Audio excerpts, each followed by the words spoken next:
Hello everybody, welcome to the Music Room Sessions brought to you by Offbeat Photography and Send City Records. My name is Mickey Acorn and our guest tonight is Peter Marsh.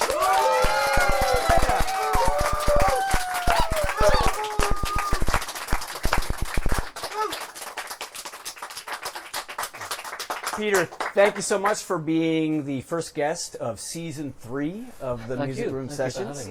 And I have seen you as a guest at the Music Room Sessions quite a bit, so I'm very happy to have you here as a performer. Thank you. Your first song is called Africa. Right. That's a big concept, big continent. It's a big concept, yeah. The inspiration for this song, it's inspired by one of my musical role models. Does anybody know Tom Lehrer? Oh, yeah. Now, Tom Lehrer, as you will know, wrote a song in which he famously set the periodic table to music. He set the names of all the chemical elements to a tune that already existed, to a tune by Gilbert and Sullivan. I thought it would be fun to try to set the names of all the countries in Africa to a tune that I had written myself. I loved the idea of just using the rhymes to, nothing to do with the geography, just which countries rhymed with each other. You know, Uganda and Rwanda. As soon as you see that, you just want to put those into a song. You've got this, I just need to look at my cheat sheet here, but there's a lot more than you would think. There's Ghana and Botswana, Namibia and Libya. Oh, yes. Close enough, but not quite right. Zambia and Gambia. Yeah. Mauritania and Tanzania, if you mispronounce it. And then there's a group, a triplet. There's what is it? Algeria, Liberia, Nigeria. So, well, if I can work all those into a song, all rhyming and all fitting the tune, then that would be, very pleasing. I also like the idea that some of the songs are very lyrical and seem to be crying out to be included in a song, like Burkina Faso, and Sierra Leone. The places may not be quite as lyrical, but the names sound very romantic and gorgeous. But then you've also got things like South Africa, which is kind of a bit clunky. That's where it is. That's it, it's too factual. And then you've got Central African Republic, which is, it's just nice, I think, just to juxtapose the lyrical with the utterly non-lyrical. So that's what I did.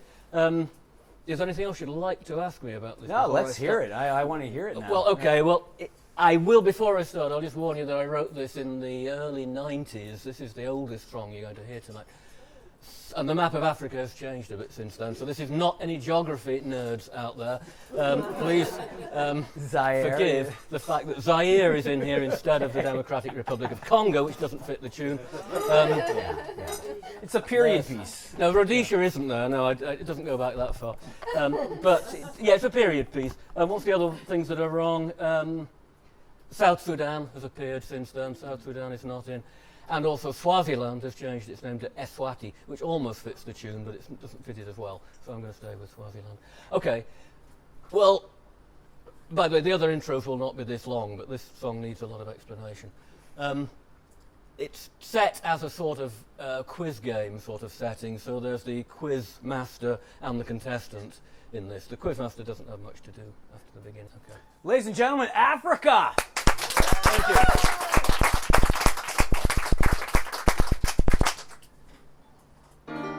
Do you know how many countries there are in Africa? Yes, there are 53. Give their names.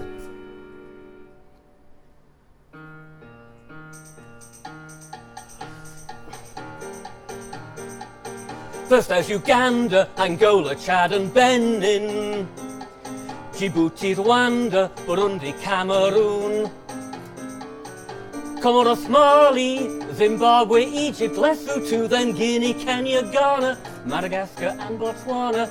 Come Namibia, Somalia and Morocco, Tunisia, Libya, Mauritius, Senegal, Burkina Faso, Central African Republic, Swaziland and Guinea-Bissau, Eritrea, Togo and Gabon, Mozambique, Nigeria, Malawi, Liberia, Sierra Leone, South Africa, Seychelles and Algeria.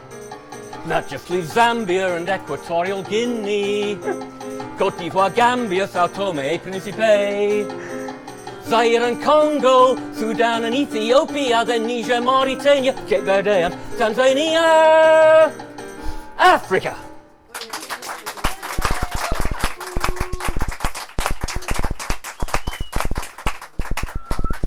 I'm just glad we're all learning. Yeah, it's the best part. All right, so now the next song is Up to You, and this is the title track of a musical you wrote? It is indeed, yeah. I wrote a musical called Up to You, containing the song Up to You. I thought that writing the musical would be a sort of way to fame and success and so on. But of course, I underestimate. Writing it is the easy part. Anybody out there who's thinking of writing a musical, that's the easy part, okay? And the hard part, I haven't even started. Well, I'm starting it now. Maybe some people will like this. You mean to produce the musical? musical? To get someone to produce it. Yeah, I mean, to get enough people who are willing to invest their time and money in something by someone no one's ever heard of. That's, that's difficult. Yeah. So, anyway, I'm continuing to plug it. It's up to me, exactly. That's what the song says, yeah. Okay. Okay, I think I'll just do this. It's kind of a tilt at those. Most of my songs are tilts at some other kind of song. Tilt at those songs that tell you to, be yourself, live today, be reckless, enjoy life. Terrible advice. Yeah, it's terrible advice for me at least. All that kind of stuff. I see my friends posting on social networking like, just care about today, live for today. That is the worst advice for me. Okay. Maybe it's okay for you guys, but. Yeah. This is a song dispensing precisely that advice. Okay, here we go. Friends say you've got to, folks say you've not to. Don't ask them what to do, it's up to you. No God to bow to, nothing to vow to. Don't wonder how to live, it's up to you. Take what you want to, take it while it's there. No guilt can haunt you, be yourself and nobody will care. No rules implicit, no fun's illicit. Take it or miss it, kid, it's up to you. No pangs can clutch you, no censure touch you. Don't brood so much, it's up to you. Live every minute, treat it as your last. Whatever's in it, soon your future's gonna be your past. Let confidence arm you, nothing can harm you. Act without qualm, it's up to you.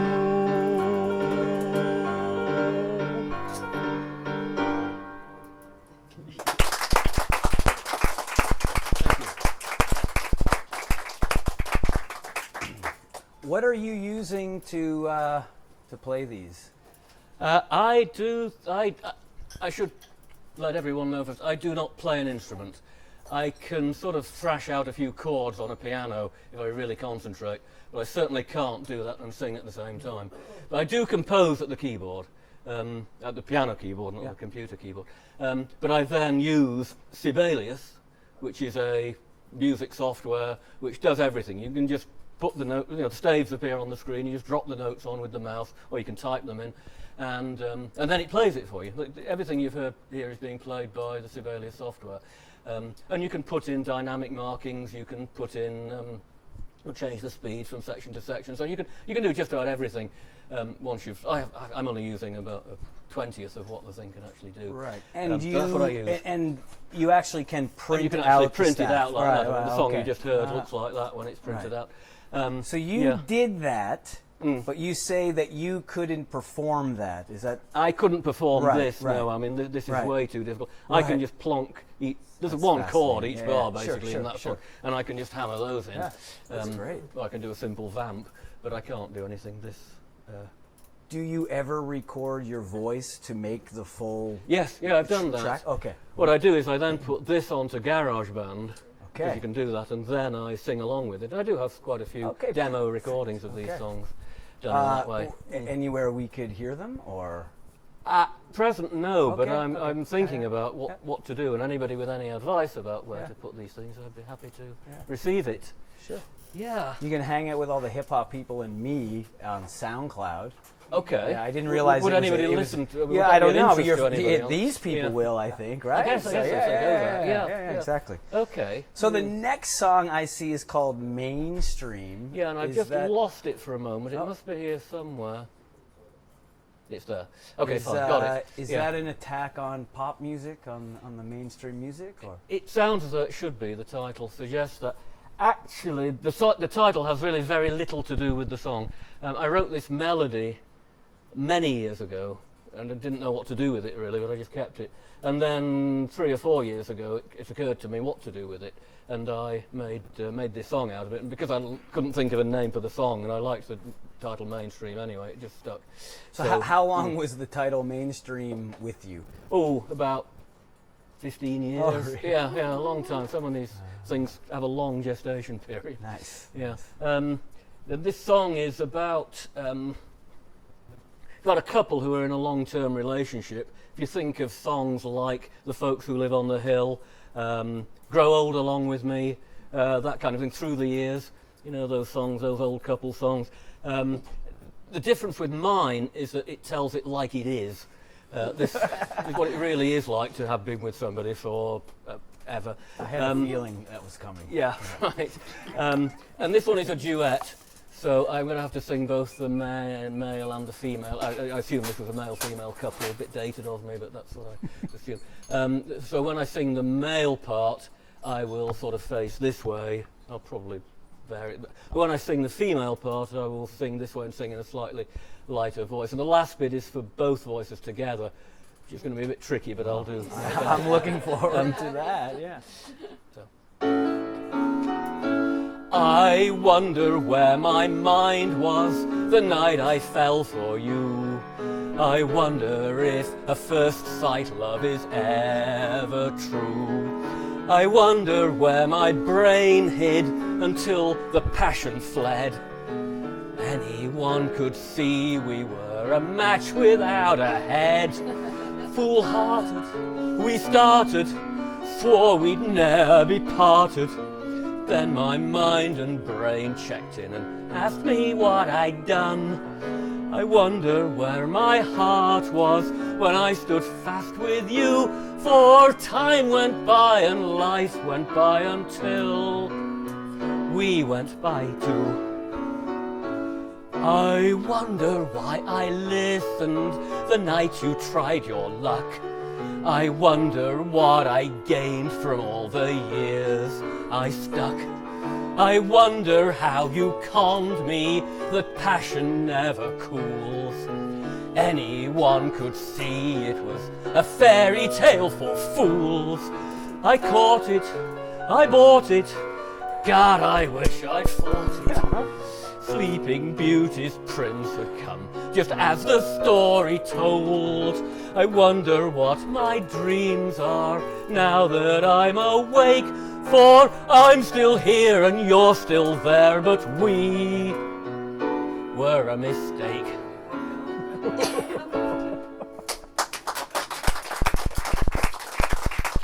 Well, kids say shots fired. Shots fired in that song.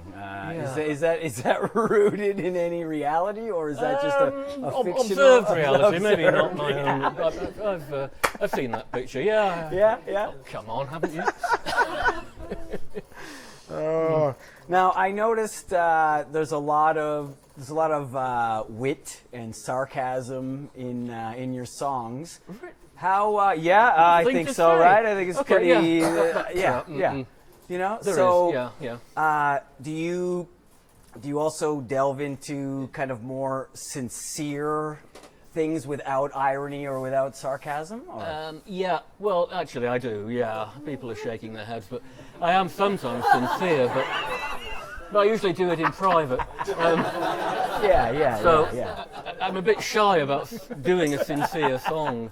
Okay, so most of these songs are, but this one, the next one is actually, it is supposed to have some real feeling in it. This is not meant to be, funny or sarcastic or harsh.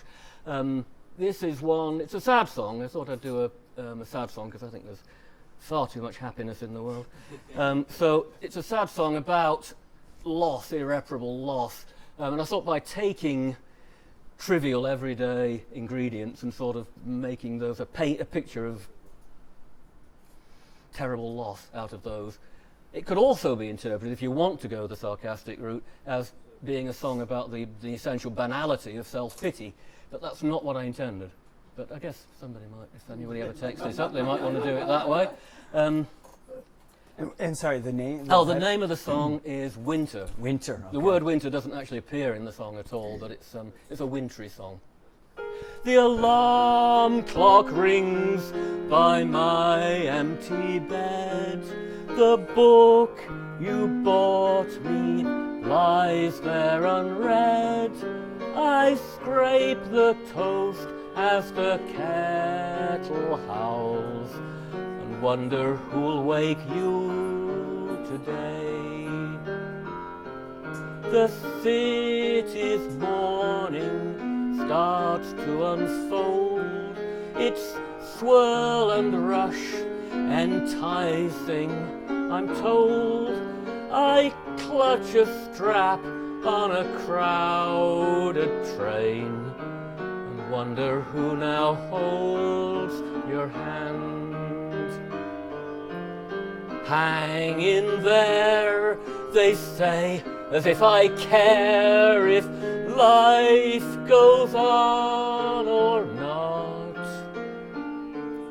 The trees stand bare, no leaves left to fall. The moon projects their bones on my wall. I lie quite still as the hours grind by and wonder who kissed you goodnight.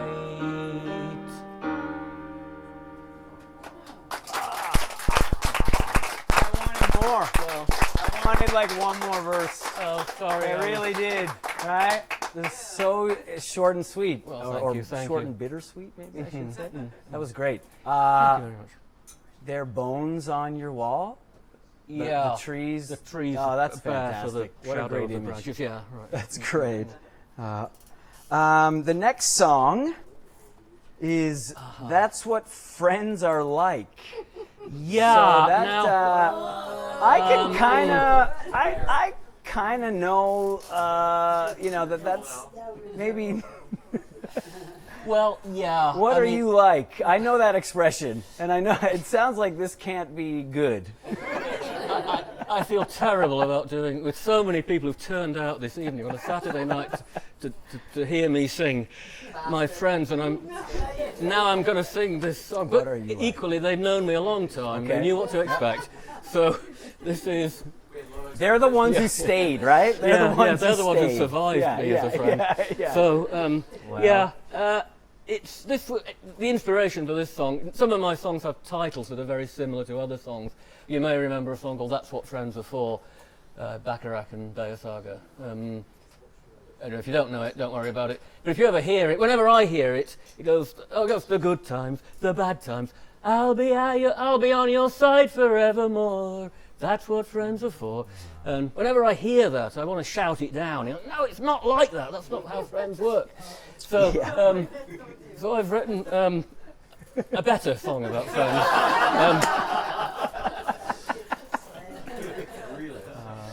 I think I've said what I need to say about this. Yeah, of course. Please remember, this represents just a passing tantrum in the growth of lasting, durable, and wonderful friendships. But that's not mentioned in the song. So there's no real person. They're all composites of several people. Well, this is actually a character singing the song. It's not really me. This is not me at all. I would never say anything like this. Are we okay? Let's see whether this will work. That's what friends are like. lend them stuff and they lose it. Inform them and they confuse it. Be trusting and they abuse it. 'Cause that's what friends are like. Always there when they need you, with buckets ready to bleed you, till better friends supersede you. 'Cause that's what friends are, people you run to when you're feeling hard done to. But if they're there at all, they don't care at all. They just want to learn all your secrets. Friends are eager to share things if they can see you've got spare things. But don't go asking for their things, 'cause that's what friends are like.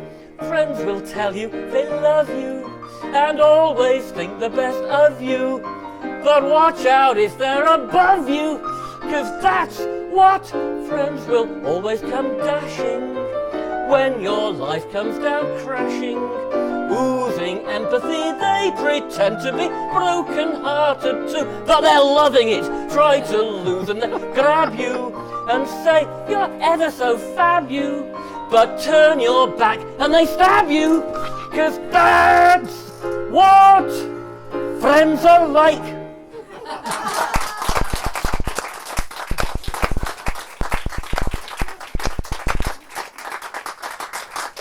Thank you. Having heard these songs so far, I'm surprised that it's only one musical that you've written. Well, I have enough songs probably for another one. Right.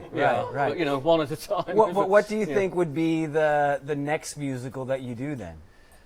I want to do one about what's the word? A psychopathic killer. Okay. Yeah. Yeah, I have a story that I read during the summer, a true story. I don't want to spoil it, you know. But I have a lot of my songs would fit this very well, and I think some of my songs would fit very well in the character of a psychopathic killer. Sure. So I think, Yes. Yeah. You don't have to go home.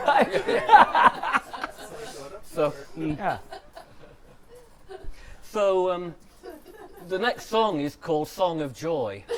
Okay. And it is a song about joy. This is a song, the singer is somebody, again, this is not autobiographical in any way, so I can imagine myself into this situation. Someone who has lived alone for a very long time and been very self-sufficient, and then suddenly finds love, finds another person who, and this transforms his or her, his in this case, life, because I'm singing it in a male register, not because it's me. But this person is, this person, though, is honest about why the nature of this joy, the root of this joy that he or she experiences in having this this new person in their life. Okay, so this is Song of Joy. Okay.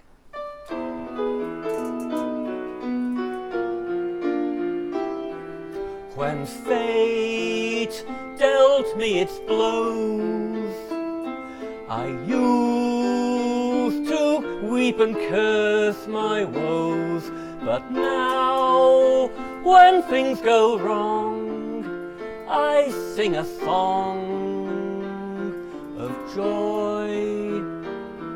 I find the peace I need, my mind of all its troubles freed. For now, when things go awry, there's someone else that I can blame. Life was an empty sea, no moon, no stars to guide me. But now there's a tug that pulls me through, a convoy of two, propelled by you.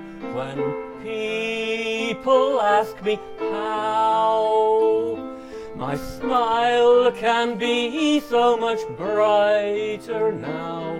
I say life's just as bad, but I'm not sad with you.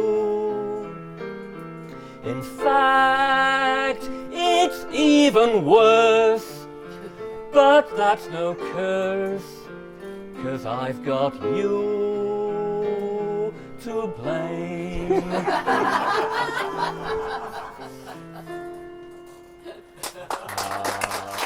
Thank you.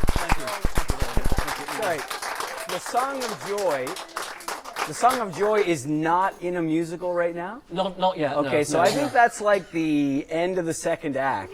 Like, I think you should just write like 7 more songs around the beginning of that, and then wherever you see it goes.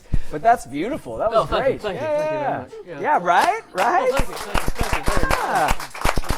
Fantastic. Thank you for your appreciation. Now, the next song is from the musical. From the musical. It's Up to You, right? Up to You. From the musical Up to You. Yeah. This one comes later in the piece. You like to know the context? Yeah. So can you give us the elevator pitch of the musical? Can you tell us what it is? Like. Well, the musical. It's a sort of coming of age kind of musical. There's a young, naive protagonist who doesn't want to do the things his parents want him to do, so eventually he breaks away after a lot of struggle, after his uncle has sung him the Up to You song. That inspires him to actually go off and follow his own life. And that all goes very well for a bit. And then it all goes wrong, and he gets into a lot of trouble, and things go wrong. And it's at about this point that this song comes up. Okay. He's just done a sort of disastrous song, and then he goes back to the place where he's staying, and the older lady, the landlady, I mean, who he's renting this apartment from, who has been a bit of a figure of fun up till now in the story. She comes forward as somebody with something serious to say. This is set, by the way, on a Caribbean island at this point. And she tells him, he thinks he's lost everything, his life is in ruins, nothing will ever be right again. And she tells him about Hurricane Hugo that swiped the island how many years ago and destroyed her life and her home and took away everything she had, including her fiancé. And she recovered, and so she's saying, really, things go terribly wrong, there's irreparable loss, but things can heal, things can recover. So this song is called Where Did the Dew Go, Hugo, which sounds a sort of banal title, but it's supposed to be a serious song. Okay.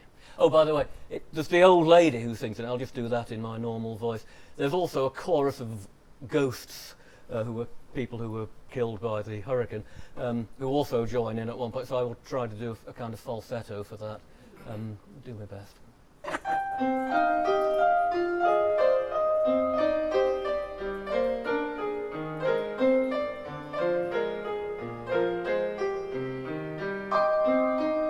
Where did the shack with the glorious view go? Where did the garden where everything grew go? Where did the lamb and the old mother ewe go? Where did the dew go, Hugo? Treasure sublime can be yours for a time, but it comes to an end with one breath of the wind. Where did the church and the family pew go? Where did the library nobody knew go? Where did the virtue they claimed to imbue go?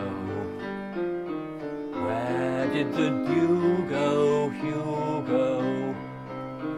Treasure sublime can be yours for a time, but you wake and it's gone like the dew in the sun. And where did the tree in whose shade we would woo go? Where did the pierced hearts that you and I drew go? Where did my vow to love no one but you go? Where did the dew go, Hugo?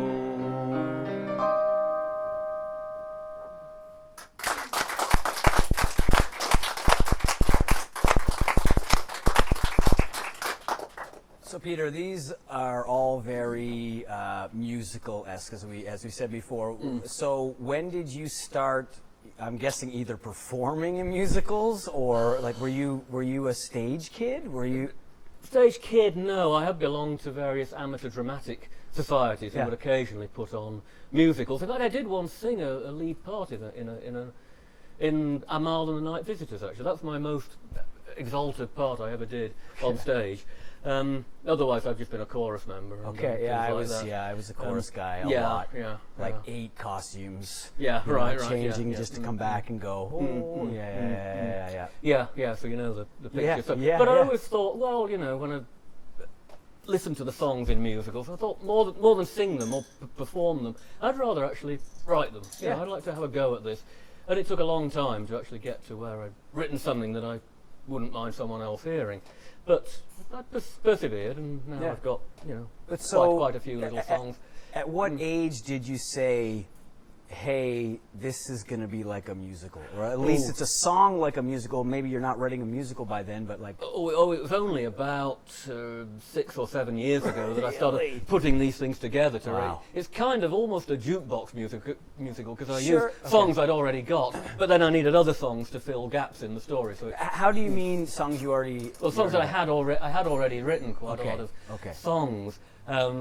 Which I actually, people here from the Tokyo Writers Workshop will remember me turning up month after month with songs, which it said songs from a putative musical, I think, and people were saying, you know, we'd love to know what the story of this musical is, and I was saying, yeah, I'd love to know that too, because some of the audience here tonight are members of a writers group. Yes, they are. Yeah, okay. Yeah. And by writers in like anything, short stories, poems, scripts, songs. Yep. I mean, great. very. The Tokyo Writers Workshop is. And how do people join you? At the meetings? You know, these people, like the people watching. If you're still watching right now, like and subscribe to the YouTube channel. Okay? How would people, you know, join you guys, like fellow writers in Tokyo? Well, they can go just Google Tokyo Writers Workshop. All right, and you'll find it. Yeah, okay. it's on. There's a meetup group, and you can find it. Excellent. It's okay to advertise, isn't it, John? It's okay, fine. Yeah, good. Yeah, I hope so. I hope we can always cut this bit if we don't. If we've got enough members already. Yeah, fine. So that's what I do, and I've been going to them for years and years and years. Yeah. Oh wow. And then I did put it all together and make a musical. But I first started writing lyrics. I'd written tunes and wrote lyrics separately, because I wrote lyrics to existing tunes. That was how I started, as party pieces. You know, somebody was leaving work, or there was just some silly thing that happened at work, and there were no administration members present. I would do a song about it. Right. You know, and that's what I started doing. Do you remember the first time you did that? What song it was that you were like, you know, kind of a parody or? Well, there was a song. Oh, let's see. Does anybody else remember?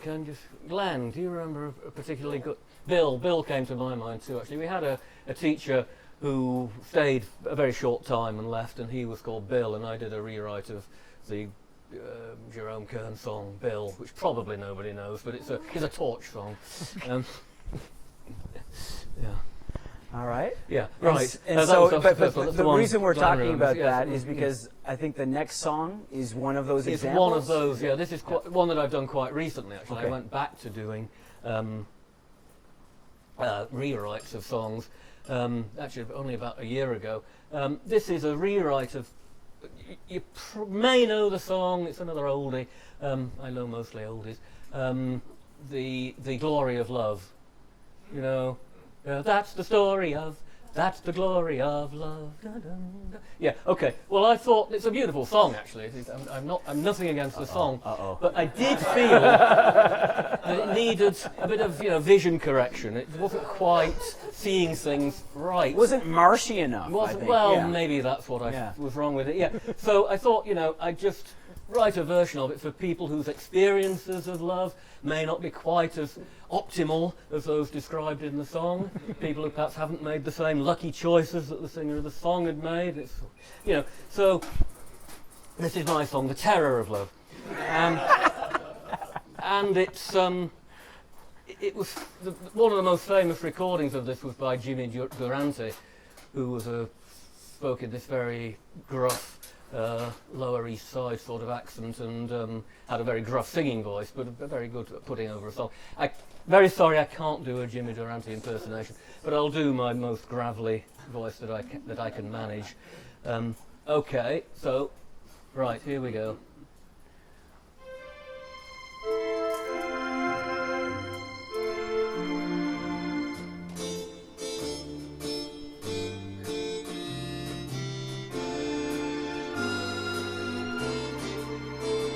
go to bed a little, wed a little, and in a year it's dead a little. That's the error of, that's the terror of love. Think what you need a little, greed a little, just adds a mouth to feed a little. That's the error of, that's the terror of love. As long as there's the three of you, you sit and wonder why, oh why. They've only got to be with you, and plates begin to fly. And so you fight a little, bite a little, until you feel like shite a little. That's the error of, that's the terror of love. That's the error of, that's the terror of love.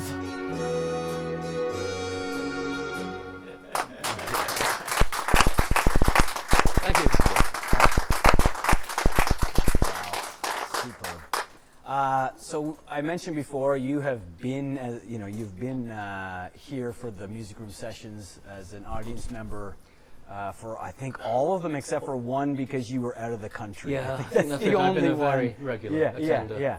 So what have you gleaned from, hearing all these people talk about their processes and everything? Yeah, I mean, one of the main things I've learned is just how many people there are writing songs. And I thought I was a bit of a, bit unusual. Okay. But there are, the people we've seen here, dozens of them, just expatriates living in the Tokyo area, mostly expatriates, right. Who are writing songs. That's just amazing. It's quite a common pastime, apparently. Also learned that there are many, many ways to do it. I have my method, which involves, not being able to play an instrument, but I do that finding too. a way through it. Some people obviously get their inspiration from their instruments. Some people start with words, some people start with a chord sequence, some people start with the tune, and people have talked about this. It's clear that any of these methods is perfectly valid and viable. Sure. Whichever one happens. But did anything spark? Did anything make you change course or make you think like, oh, that was interesting, or it was just garbage? Neither. I haven't changed any of the ways I've done things. No, I have to say I still continue to use my method, which I've developed over the last. Right. I think how many years? Like me, I like hearing about the processes of everybody, and I'm just a process person that repeat the same steps, and hopefully the outcome gets better. Yeah. Right. And I love hearing about anybody's process in that regard. Right. The last song is. I'll see you when I see you. That reminds me of something people say in my hometown in my little island in Canada. I'll see you when I see you. Well, in this case, I chose it to have a particular meaning. It means basically I don't really care when I see you. Yeah. Exactly. Yeah. That's the same way. That's the same way. Right. Well, you see, there's a lot of songs like farewell songs in which the singer laments having to say goodbye to somebody and yearns for the day when they'll see them again. Songs like, the list is endless. We'll Meet Again, I'll See You Again, Danny Boy is another one. What was that other one? Seasons in the Sun is another one. All those songs about saying farewell, and they all have this idea that there's been something great about being with this person, and being without them is going to be less. So I thought it would be interesting to write a song that you sing to a lover who you never want to see again. But you just have to try and appease them until you're safely on the plane. So this is called I'll See You When I See You. I've just got to find it. I'd like to dedicate this song to Carrie Jenkins. Okay? Okay.